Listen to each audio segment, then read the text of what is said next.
আশা করি ভালো আছো। আজকে তোমাদের আলোচনার বিষয় রবীন্দ্রনাথ ঠাকুরের রূপনারায়ণের কুলে।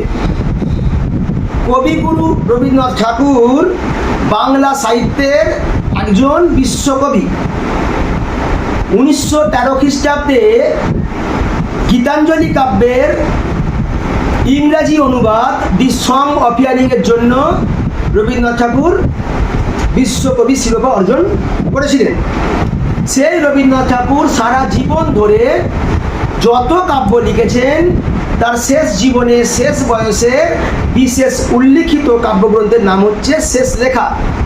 1941 সালে, এই 1941 সালের 7ই আগস্ট রবীন্দ্রনাথ ঠাকুর পরলোক গমন করেন 80 বছর বয়সে।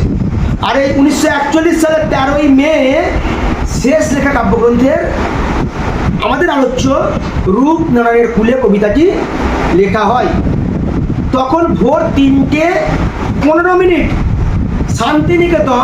শান্তিনিকেতনের একটা ঘরের নাম হচ্ছে উদয়ন ঘর, উদয়ন। সেই উদয়ন গৃহে অবস্থানকালে ভোর 3:15 সময় রবীন্দ্রনাথ ঠাকুর এই কবিতাটা রচনা করেন।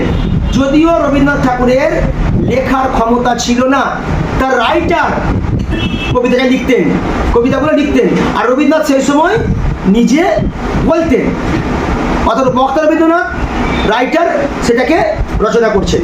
সময়টা 3:15, 1941 সাল 13ই মে ভোর 3:15। এই কবিতাটা 3টে পার্টে বিভক্ত। প্রথমটা 3:15 লেখা হয়েছে কয়েকটা স্তবক, তারপরে সকাল 6টায় কয়েকটা স্তবক, একটি স্তবক, কয়েকটা পংক্তি, তারপরের পংক্তিগুলো, শেষের পংক্তিগুলো সকাল 7:05 লেখা হয়। সেই রবীন্দ্রনাথ ঠাকুর যখন এই শেষ লেখা কাব্যগ্রন্থটার বিভিন্ন কবিতাগুলো রচিত হয়, যখন এটি প্রকাশিত হয় এই শেষ লেখা কাব্যগ্রন্থটা, এই শেষ লেখা কাব্যগ্রন্থে 15টা কবিতা ছিল। তার মধ্যে একটি হচ্ছে 11 নম্বর কবিতা। সেই কবিতার নাম হচ্ছে রূপনারায়ণের কুলে। এই কবিতার মধ্যে কবি কি দেখিয়েছেন? কবি দেখিয়েছেন যে রূপনারায়ণের কুলে জেগে উঠিলাম, জানিলাম এ জগৎ স্বপ্ন নয়। এই পংক্তিটা ভোর 3:15 সময় লিখছেন। কবি তার 80 বছরের জীবনে সে জীবনের গুরুত্বপূর্ণ দিনগুলো অতিবাহিত করেছেন। হারিয়েছেন তার পিতাকে, দেবেন্দ্রনাথ ঠাকুরকে, হারিয়েছেন মাতা সারদা দেবীকে, হারিয়েছেন সন্তান সন্ততি, পুত্র কন্যা, হারিয়েছেন ভাই বোন, অনেকেই হারিয়েছেন। বটবৃক্ষের মতো 80 বছর জীবনযাপন করছেন রবীন্দ্রনাথ ঠাকুর। তিনি বলছেন আজকে জীবনের অন্তিম প্রভাবে এসে রূপনারায়ণের কুলে, যেমন দ্বারকেশ্বর শিলাবতী এই দুটি নদীর মিলিত প্রবাহ রূপনারায়ণ, তেমনি আমাদের জীবনেরও গতিপ্রবাহ হচ্ছে রূপনারায়ণ। তাহলে একটা নদীর গতিপ্রবাহের সঙ্গে আমাদের জীবনের গতিপ্রবাহের তুলনা করছেন রবীন্দ্রনাথ ঠাকুর এই কবিতার মধ্য দিয়ে। বলছেন রূপনারায়ণের কুলে এসে জেগে উঠলাম, অর্থাৎ জীবনের অন্তিম প্রবাহে এসে আমি সব কিছু বুঝতে পারলাম।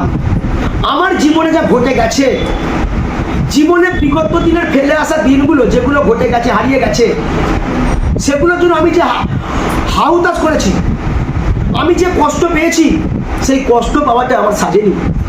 আজ তিনি বলছেন যে জেগে উঠলাম, আমি নিজের ভুলটা বুঝতে পারলাম, জানতে পারলাম এই জগৎটা স্বপ্ন নয়। স্বপ্নে অনেক কিছু হয়, স্বপ্নে রাজকন্যা দেখা যায়, স্বপ্নে সেই রবীন্দ্রনাথ উল্লেখ করেছে সহজপাত গ্রন্থে, দিল্লি লাহোর জাগ জাগ না আগ্রা, মাথায় পাকড়ি দেবো পায়েতে নাগড়া, মনুমেন্টের দোল যেন খ্যাপা হাতি, ঘুম ভেঙেছে দেখি বিছানাতেই আছি। ছোটবেলায় পড়েছিলেন, বাচ্চাবেলায় পড়েছিলেন সহজপাঠ গ্রন্থতে। ঘুমিয়ে ঘুমিয়ে দিল্লি লাহোর আগ্রা যাওয়া যায়, ঘুমিয়ে ঘুমিয়ে মাথায় পাকড়ি, মনুমেন্টের দোল দেখা যায়, কিন্তু ঘুম ভাঙলেই দেখতে পাই বিছানাতেই শুয়ে রয়েছে। ঠিক একই রকম ভাবে আমাদের জীবনটা কি, আমাদের জগৎটা স্বপ্ন নয়, আমাদের জীবনটাও স্বপ্ন নয়, কঠিন জীবন। তাই এই স্বপ্নময় জীবনটা নয়, এই জীবনটা বাস্তব। এই বাস্তব জীবনে অনেক কিছু ঘটে। এই বাস্তব জীবনটাকে আমাদেরকে বরণ করতেই হবে, মেনে নিতেই হবে। তারপরেই কবি উল্লেখ করছেন যে রক্তের অক্ষরে দেখলাম আপনার রূপ, নিজের রূপ দেখতে পেলেন রক্তের অক্ষরে। কত প্রাণ হলো বলিদান, নজরুলের ভাষায় মুক্তির বন্দির সোপানতালে। ঠিক একইভাবে রবীন্দ্রনাথ উল্লেখ করছেন আমাদের জীবন প্রবাহে কত কিছু ঘটে যায়। দেশ স্বাধীন করতে গিয়ে কত স্বাধীনতা সংগ্রামী দেশ ছেড়ে চলে গেছে, দেশ স্বাধীন করতে গিয়ে কত প্রাণ বলিদান হয়েছে, আমরা সেই সব দৃশ্যগুলোকে পরিলক্ষিত করেছি। আমাদের জীবনেও আমরা দেখেছি, রবীন্দ্রনাথ জীবনে দেখেছেন যে রক্তের অক্ষরে নিজের রূপ আসিয়ে দিতে পারছেন। আজ নিজের রূপ আমি কি, আমি কতখানি মানবিকতা সম্পন্ন, আমি কতটা পারবো, সেইটা রবীন্দ্রনাথ নিজে উপলব্ধি করতে পারছেন। ওই জন্য বলছেন রক্তের অক্ষরে দেখলাম আপনার রূপ।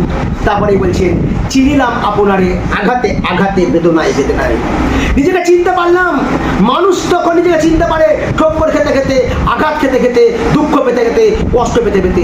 কষ্ট দুঃখ আঘাত না পেলে মানুষ নিজেকে চিনতে পারে না, মানুষ মানুষকে চিনতে পারে না। রবীন্দ্রনাথ আজকে উল্লেখ করে দিচ্ছেন, আজকে বুঝিয়ে দিচ্ছেন আমি আজকে চিনতে পারলাম নিজেকে। আজকে আমার সংসারে অনেক কিছু হারিয়ে ফেলেছি। আজ আমার কাছ থেকে বন্ধু বান্ধব আত্মীয় স্বজন ভাই বোন অনেকেই আমার জীবন থেকে চলে গেছে। তাই আজকে রবীন্দ্রনাথ বলছেন নিজেকে চিনতে পারলাম। কি করে চিনলাম? আঘাতে আঘাতে, বেদনায় বেদনায়। যা কিছু আমাদের বাংলায় প্রবাদ আছে, আমরা যা কিছু ঠক্কর খাই, যা কিছু শিখেছি, যা কিছু আঘাত, যা কিছু বরণ করেছি, ওই হরলিক্স খেয়ে সায়ালাক্স খেয়ে জ্ঞান অর্জন করিনি। জ্ঞান অর্জন করেছি কি খেয়ে খেয়ে, ধোকা খেয়ে খেয়ে, আঘাত খেয়ে খেয়ে, ঠক্কর খেয়ে খেয়ে। ওই জন্য উল্লেখ করছেন যে চিনলাম আপনারে আঘাতে আঘাতে বেদনায় বেদনায়। তারপরেই কই বলছেন সত্য যে কঠিন, কঠিনের ভালোবাসিতাম। এই জীবন প্রবাহটা অনেক কিছু আছে, তাই সত্যকে বরণ করতে হয়। সত্য সত্য এমন একটা জিনিস, তার মূল্য একদিন একদিন পাবই। মিথ্যার আশ্রয় নিলে একটা মিথ্যাকে ঢাকা দিতে গিয়ে আরো হাজারখানা মিথ্যা কথা বলতে হয়। তাই মিথ্যা কোনোদিন শোভনীয় নয়, মিথ্যা কোনোদিন কখনোই কাম্য নয়।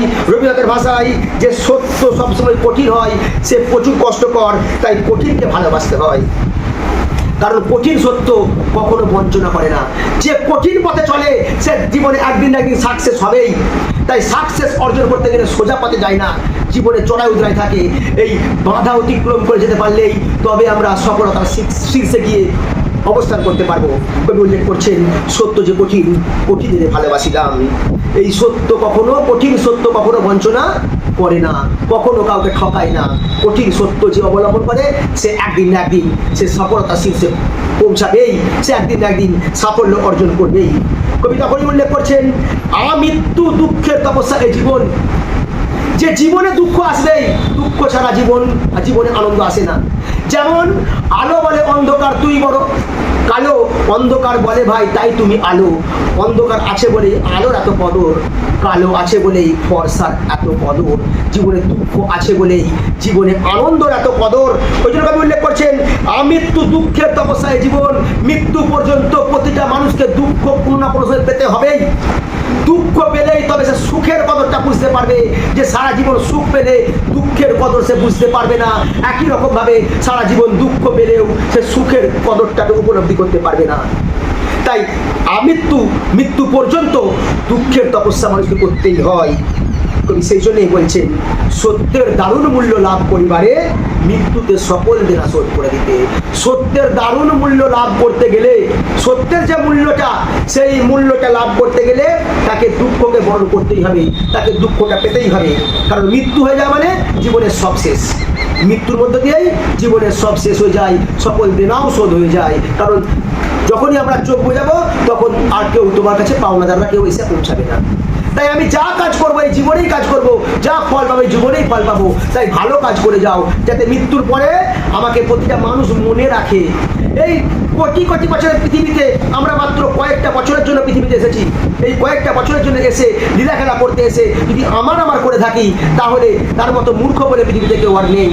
তাই এই বাস্তব জীবনকে উপলব্ধি করে এমন কিছু কাজ করে যাও, এমন কিছু ভালো কাজ করে যাও, যাতে আজীবন তুমি মৃত্যুর পরেও তোমার কর্মগুলো, তোমার কাজগুলো, তোমার পরবর্তী প্রজন্মরা, তোমার উত্তরসূরিরা সেগুলোকে নিয়ে আনন্দ বিহবলে মেতে থাকবে যে আমার পরিবারের কেউ একজন, আমার দেশের কেউ একজন, আমার ভারতের কেউ একজন, আমার রাজ্যের কেউ একজন এই কাজ করে গেছে। তাই কবি এই কথাগুলো উল্লেখ করলেন।